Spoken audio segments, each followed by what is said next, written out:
Welcome back to History 101, and today we're going to complete the third part of Chapter 18, Industry and Empire, 1890 to 1900, by picking up, as usual, with a very dark part of United States history, opening up by talking about a disaster that struck Galveston, Texas in 1900. Now, some of you may be scratching your head and going, 1900, that in Galveston, Texas, something strikes my memories happening in Galveston, Texas in 1900. And you probably did hear about this back when Hurricane Katrina hit Louisiana. And it's because Galveston, Texas was decimated by a massive hurricane. We don't obviously know the category of this hurricane. There's a lot of speculation by historians that given the magnitude of the devastation, the estimated numbers of lives that were lost during the hurricane, it was likely a Category 5 hurricane. We didn't have the scaling of hurricanes back then, obviously. We did rudimentary wind speeds, but nothing that was precise. So we estimate that it was likely a Category 5 hurricane that struck Galveston at that time. So it was along the lines of what hit, of Hurricane Katrina and Hurricane Rita in 1960, for comparisons. So if you're familiar with Rita of 1960, and of course in our modern times, or more recent memory, Hurricane Katrina, then you're familiar with what kind of devastation we're looking at when we talk about Galveston in 1900, for comparisons. So Galveston, first we're going to step back a minute and talk about what Galveston was like ahead of this hurricane. Now, Galveston was like this playground for the wealthy elite in Texas. They dominated the city. It was built as kind of this beautiful, modern city. It was one of the first that was fully electrified in Texas. It was really this kind of escape for the wealthy elite. In addition, had a lot of hotels, a lot of venues, a lot of all the modern glitzy things. So it was meant to be this kind of be-all, end-all for people to get away from. Kind of this leisure spot for people to go to. So you have this recipe for disaster. Now, at this point in time in history, obviously we understand some mechanisms of nature and the risks that are posed from, especially this being a port city. There's some provisions that are taken. There are some basic sea walls that are built up, especially offshore, to protect, some sandbars, that kind of thing, to protect from storm surges that threaten during hurricanes. But they're very rudimentary.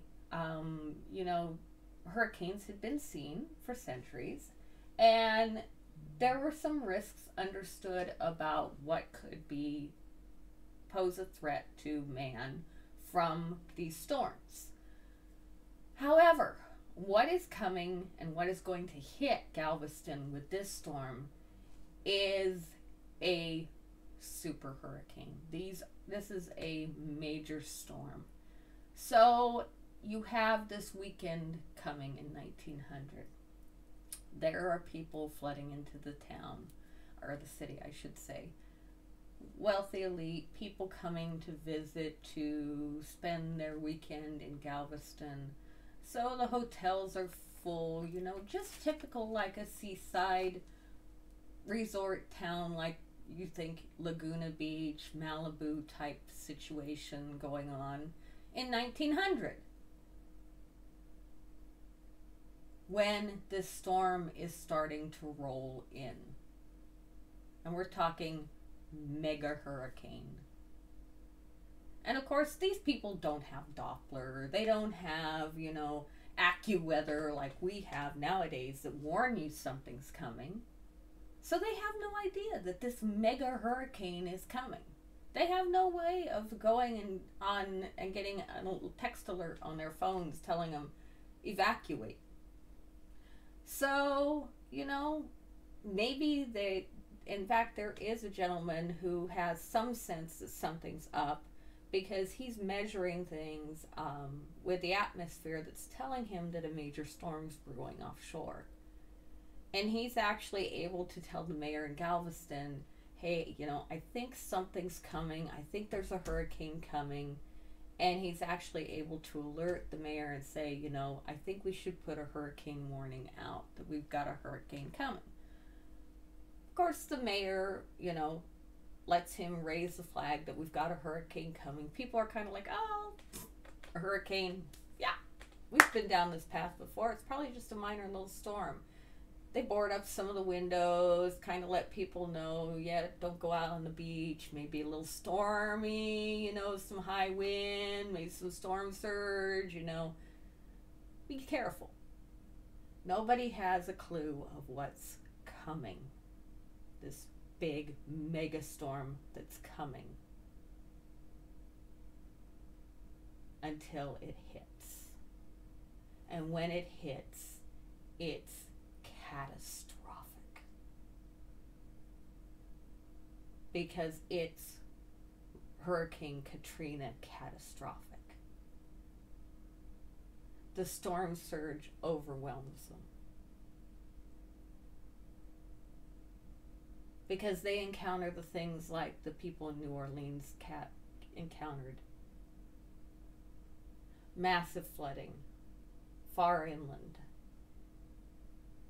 So people have to get to the roofs. And of course, you can't get on the roofs, because the roofs are often being torn off the buildings by the high winds. That is, even if the buildings are left standing, because many of the buildings are being torn apart by the wind. Because in those days, they don't have the modern construction techniques like we do. So many of the buildings aren't even surviving long enough for the storm surge to hit them.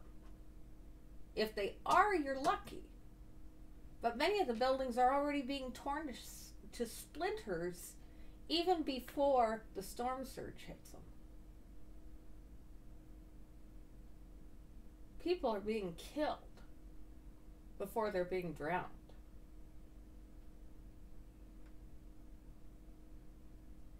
It's devastation.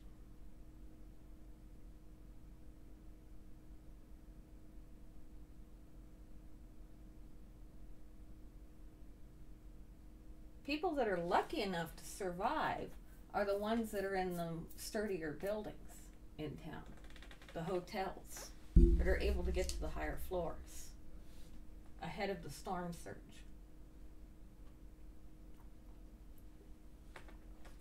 But what they find after the storm is past, is total carnage. Piles of debris where buildings once were.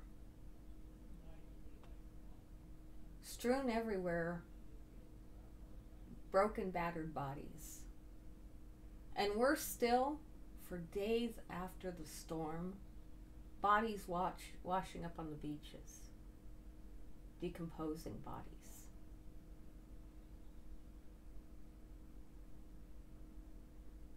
And of course, what they have to worry about with decomposing bodies washing up is the threat of disease. So they're having to, as the bodies wash up, start burying the bodies in mass graves. They can only estimate the death toll.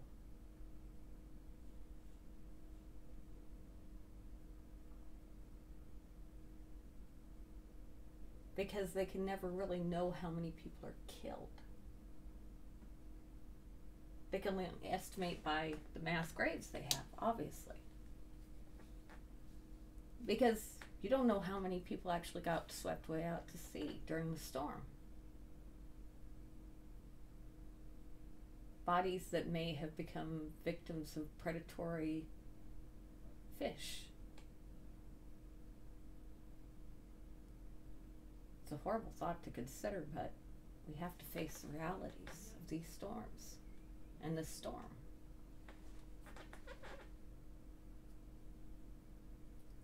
It changes Galveston. Because when they go to rebuild, they realize that even with how modern their city was decimated by this horrible storm. They were not prepared. They thought they were. They thought they were a modern city, but they weren't.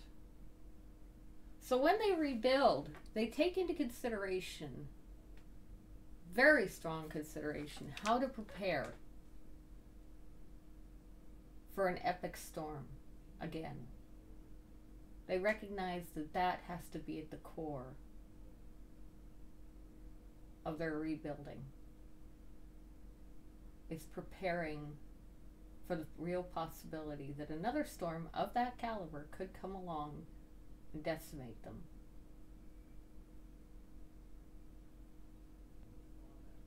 They take the lesson of the 1900 storm to heart. Painful lesson, devastating lesson of heartbreak, but it becomes a lesson of hope too. So they're not doomed to repeat it. And then, after Galveston, or actually before Galveston, even though it's reversed in your book, we talk about the Wilmington Race Riot in 1898. Now you'll remember, going back a bit in our history, that things were not too keen with politics in the Deep South, coming out of Reconstruction.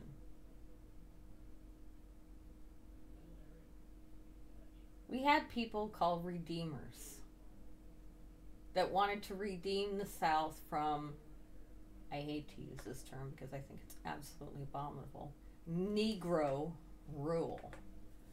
Things got a lot worse as time progressed, obviously. And following the passage of Plessy versus Ferguson, that essentially codified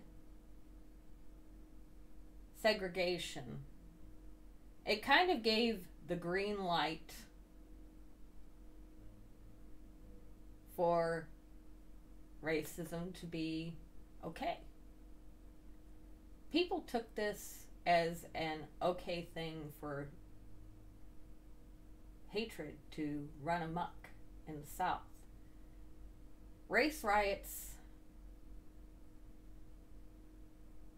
violence, kind of became a condoned action in the early days after Plessy versus Ferguson. We see a number of these break out from Tulsa to Wilmington. We'll be talking about Tulsa also in a coming chapter. But Wilmington is one that we don't hear a lot of discussion about. And it actually happens with first this passage of this fusion ticket, this election, where it's this election result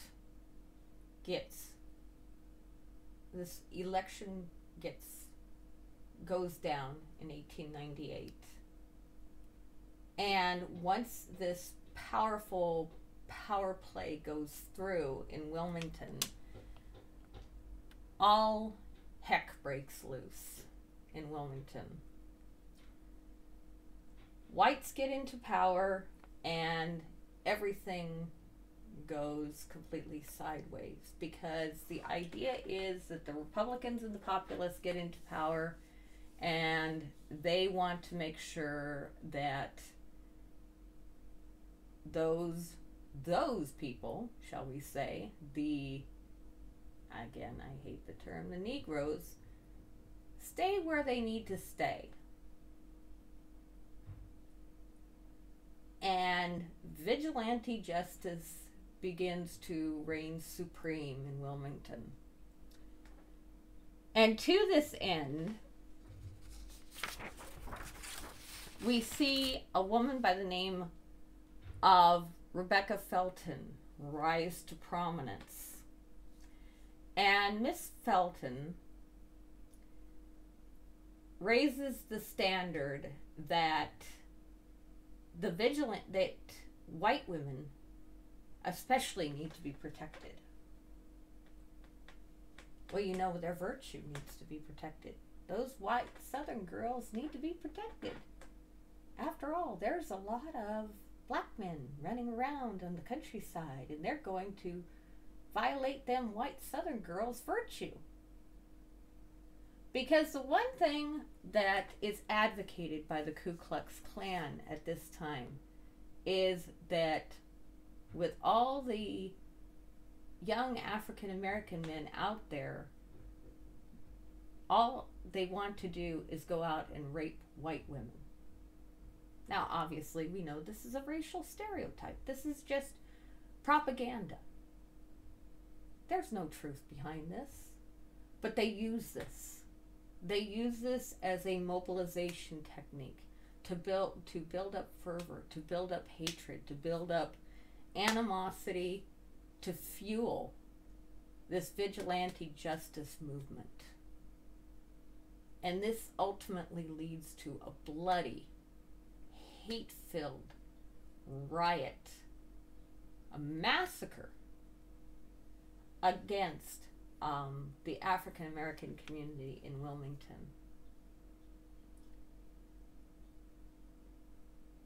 And results in many people getting, in fact, again, we don't know the full extent of the number of people that actually get killed during the riot that takes place in Wilmington. We have estimates. Obviously, with most of these crimes, we really don't know the full extent because the records are spotty. Do we really want to document in these areas how many people died anytime these hate crimes take place? The records are poorly maintained because people fear prosecution on both sides. People fear documenting how many people are killed. People fear being prosecuted. People fear documenting how many people die from both sides. So getting accurate estimates is extraordinarily hard.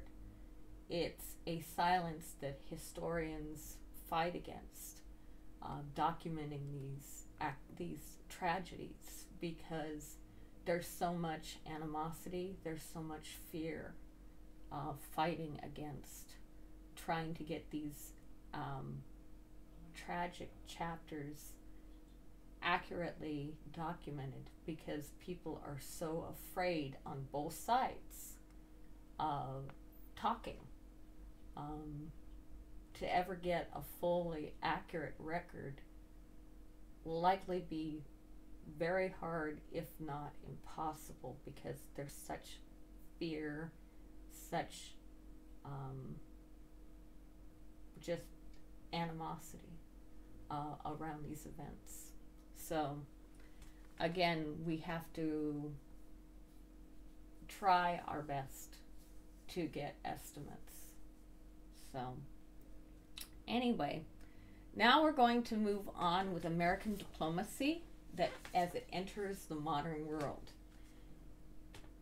Sea power and the imperial urge. We're starting to move into an interesting time frame in our study of American history.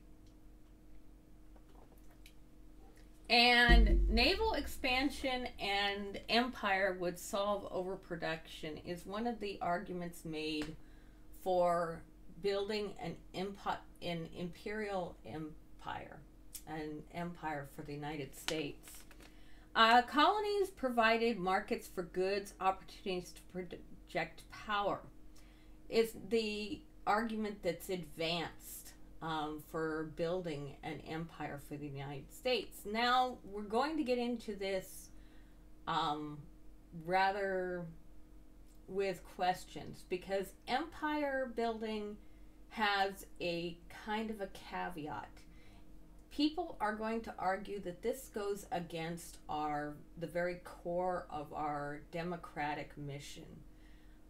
As a democracy, doesn't empire building go against our general purpose, our general mission as a democracy? Aren't we subjugating a people? Didn't we fight to break free from England because we felt we were a subjugated people? And we have to look at that and go, yeah, we did, didn't we? We felt like we were subjugated as colonies. So we broke free from England. So aren't we going to do the same thing to another people by building an empire? Oops. We're kind of breaking our own mission of living as a free people to subjugate another people. So there's an argument that advances against this. We felt we were setting up a new frontier, but in doing that, we've already violated people by setting up a new frontier, because didn't we subjugate the native people of our own country? We subjugated them by pushing them off their own lands. So we've already violated that idea by subjugating them with manifest destiny. So actually, we've already done that by subjugating our native peoples. So we already have pretty much broken that mission of making sure that people live free. Yeah, that's a brain twister, folks. So the scramble for empire, now we're going to talk about that, because it's already going on around the world at this time. China was seen as the prize for merchants and missionaries. And the Western powers were already seizing pieces of the Chinese territory. And we're going to talk about more of this at the end of this chapter, about China had always been seen as a prize. This is going back clear to our earliest days of colonizing the New World. If you remember correctly, Christopher Columbus was looking for a trade route to India, to China, the trade route, a new trade route to the Silk Roads. So, and he landed on what he thought was the Indian island, in India. Well, it turned out that, guess what? He didn't. Finding a route to the Near East was seen as a valuable, a desired route. Finding that route to China, to the destinations of the Silk Roads, was always seen as the desire of the Western powers, of the Europeans. So we are actually kind of fulfilling our ultimate goal by divvying up China at this point. So we're really kind of still on that goal of realizing our vision of finding our way to the end of the Silk Road. Yes, it's taken us an additional, say, 200 years, but we're still on that ultimate goal even at this time period. However, we're going to have a little bit of a delay getting there, because we're going to involve ourselves with a war with Spain. Now, it's a bit complicated about how we get dragged into this war with Spain. There's a bit of an issue going on with Spain's colony in Cuba. Cuban nationalism is at the heart of everything. Cuba has been a colony of Spain for some time. The Cubans are trying to fight for their independence, and the Spanish are brutally subjugating the Cubans. At first, it's a kind of a wrestling back and forth between the Spanish authorities and the Cubans. We're warily watching the whole situation unfold between the Spanish and the Cubans, and it's only when the Spanish start getting a little too brutal with the Cubans that we start to get a little, shall we say, bothered by how the Spanish are handling the situation in Cuba. That is, the Spanish decide to start brutalizing the Cubans who are exercising their nationalist tendencies.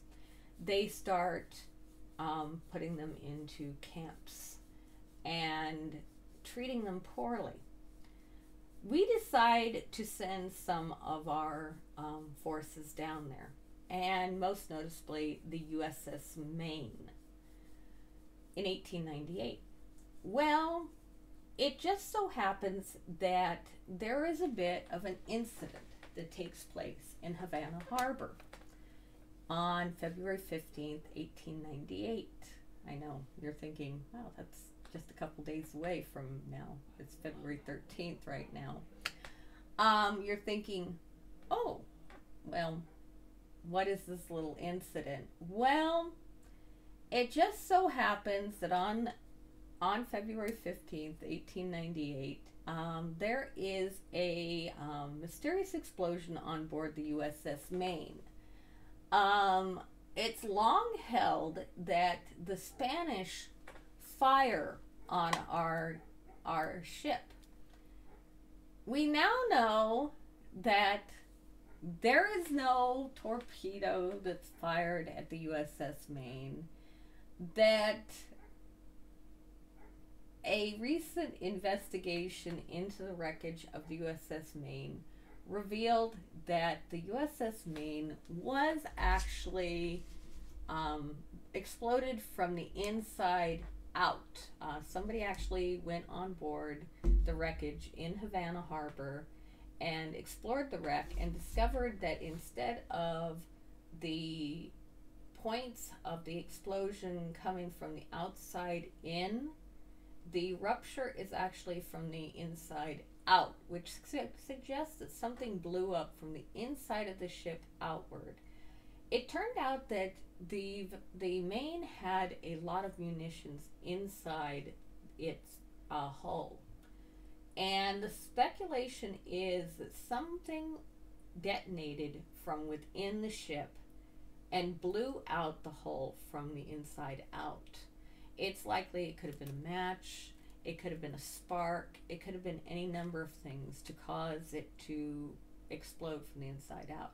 So it was not an external explosion that caused the ship to blow up, which is fortunate for us now knowing this, because it's like, okay, so the ship wasn't fired on. That clarifies our historic understanding of what actually caused the explosion. It does not clarify, though, what transpired because of that explosion.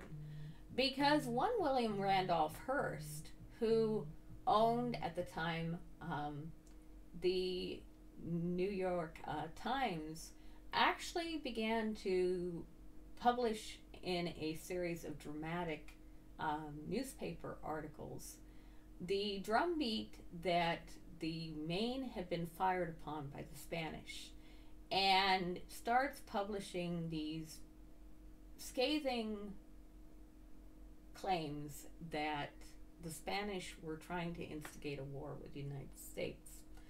Of course, this flares public opinion that we needed to go to war. And of course, when you get public opinion all flared up that we need to go to war, ultimately people start making, telegrams at that time. We didn't have telephones as plentifully as we should, or actually even at all at that time. Telegrams were the way of communication at that time. So ultimately, you've got people communicating with their congresspeople. You have congressmen reading the newspapers, obviously. You have public opinion that's swelling that we need to go to war. The sentiment is rising. We need to go to war. We need to go to war. We need to go to war. So ultimately, by April 11 of that year, McKinley finally consents that we do need to go to war. We do ultimately need to go to war. Yes, the Spanish have brutalized, after serious consideration, after failed attempts to get the Spanish to treat the Cubans properly. We've been working with the Spanish, trying to get the Spanish to treat the Cubans appropriately, which all attempts at peace had failed. Then we ultimately need them to pay attention to us. So we launch a war against the Spanish. Now, the interesting thing about the Spanish-American War is how quickly the war goes. It's fought on several different areas, and the way the war is quickly conceded is the Americans pretty quickly trounce the Spanish forces in Manila, in Cuba. We quickly trounce them, and soundly trounce them with very few casualties. Ultimately, by August of 1898, American and Spanish diplomats meet in Paris to conclude a peace treaty. And we wind up walking away with our first imperial holdings as a result of the war. We decided not to annex Cuba, but we do wind up with Guam and Puerto Rico, as well as the Philippines. And the Philippines is going to be a sticking point, which we'll be talking about in a minute. We also come to an agreement on the annexation of Hawaii as a result of the war, which we'll be talking about here in a minute as well. So we wind up with some territorial holdings as an outcome of the Spanish-American War. So we come up to the some people that are a little less than happy over the outcome of the war, because as I mentioned at the beginning of this lecture, some people recognize that our imperialist leanings, our desire for empire, goes counter to our mission as a democracy. But we've already, as I also mentioned, recognized that haven't we already kind of gone against our mission as a democracy when we treated our Native Americans as second-class citizens and forced them off our land? Yes. Now, the anti-imperialists are the ones that I'm referring to here. They oppose annexation of new colonies and the war that we're eventually going to fight with the Philippines, which I'm getting a little ahead of myself, but I'll be talking about here in a minute. They believe that we should take tax dollars away from domestic problems. And they also saw the colonies as being, or I should say, they believed that it would take tax dollars away from domestic problems. These colonies would take tax dollars away from domestic problems, which is true. The colonies would be extraordinarily expensive to operate, as we will discover with the discussion over what to do with the Philippines. Also, that they would be incredibly difficult to defend from threats. This is something that has come up recently with the issues when Puerto Rico was hit by the hurricane just recently. There was an ongoing debate about exactly how much we should send in aid. Obviously, Puerto Rico is under our jurisdiction. There was a debate of how much relief we should send. They are technically our territory. And people have had this ongoing conversation. In fact, I just recently had a conversation with a colleague of mine, and they did not realize that Puerto Rico was under our jurisdiction. And we had a long conversation about it, and I told them they had not heard about the argument we had over the hurricane relief.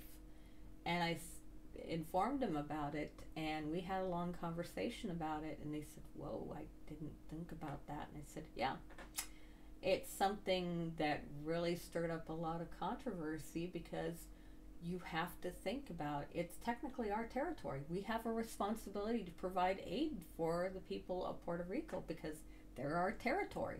We are responsible for that, for the country, because they are our territory. They are technically our citizens, even though they are not technically per se our citizens, because we technically have not annexed in the country. And we'll get into the technicalities of the territory versus the state, etc., etc.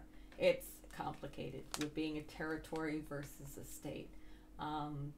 There's a whole complicated mumbo jumbo thing about why we haven't annexed in the territory as a state.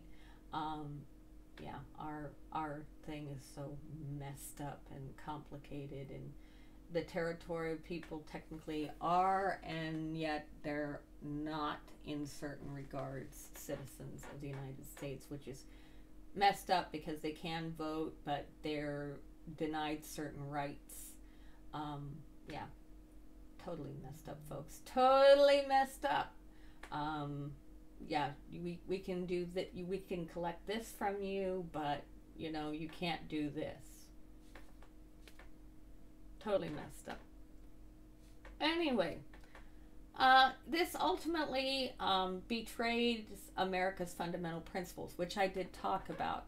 That this does betray America's fundamental principles of being a democracy. It does betray America's fundamental principles of being against imperialism. Didn't we fight for our freedom from an oppressive imperial power? Yes, Great Britain is notorious for holding empire over other countries. And now we're trying to build an empire ourselves. That's what it seemed like, yes. That's what we were advocating for, yes. But we'd already, in a way, done that with how we were treating the Native American people. And we kind of were living a dual life by doing that. We don't realize it. We don't want to acknowledge it. That yes, we were. So, yeah, it's a gray area, folks. It's a very gray area that we're living in. Yeah. So now we're going to talk about the Philippine-American War. It actually broke out on February 4, 1899. This is the interesting thing about the Philippine-American War. You know how I mentioned just a moment ago about we acquired the Philippines per the ending of the Spanish-American War.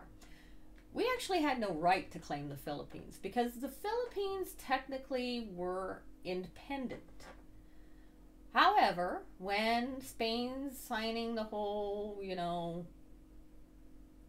treaty, they kind of said, yeah, here you go. You can have the Philippines too.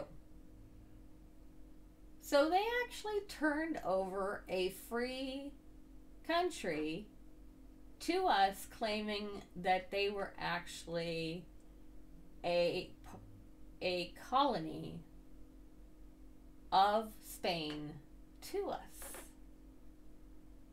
Yeah, that's pretty messed up. I know you're probably sitting there going, wait, they turned over a colony, an actual free country to us, claiming that they were a colony. Yeah, they turned the Philippines over to us as a colony, even though the Filipinos were technically a free people. So when we get over there going, yay, hi guys, we're your new imperial buddies, needless to say, the Filipinos were not too happy to see us, because they're like, wait a second, we're free. What do you mean you are now our imperial, essentially, occupiers? Because we're free. They were not happy. So, tensions started to rise and eventually erupted into gunfire. That's what happened on February 4, 1899.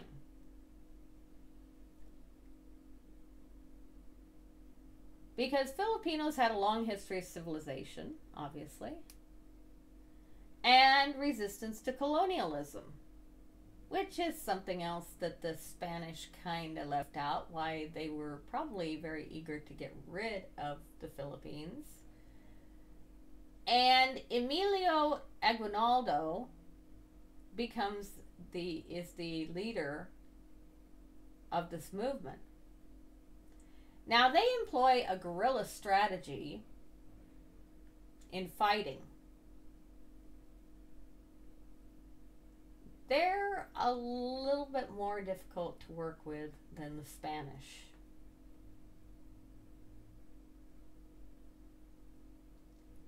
And needless to say, the war is messy and brutal.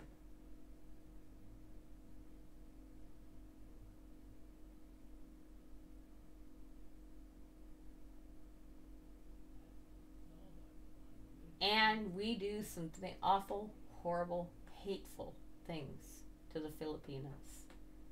Reports of torture and massacres quickly fuel opposition to this war. There are some terrible things you will read about in your textbook. Things that I will not repeat in this lecture, of reports coming back of our generals saying against the Filipinos. There's even cases where we employ concentration camps. Concentration camps, folks. We employ against Filipinos. This war lasts for a very much longer time. It's not till July 4, 1902 that Theodore Roosevelt officially declares the war over. The cost of occupation exceeded the profits in trade. The casualties, the United States reports 4,200 killed, roughly 2,800 wounded. Some succumbed to disease. The Filipino, there's actually two estimates of how many actually died. Emilio Aguinaldo reported about 10,000 killed. Our estimates from the United States, about 16,000 to 20,000 killed. So a lot more did die. Finally, we come to the open door. Now, unrest in China resulted from European concessions. China has a very unstable political environment now. This is overseen by Empress Cixi. She is trying to keep the situation in her country stable, but things are going to destabilize very quickly. President McKinley wanted to maintain open markets in China despite this instability. She sees it as a chance to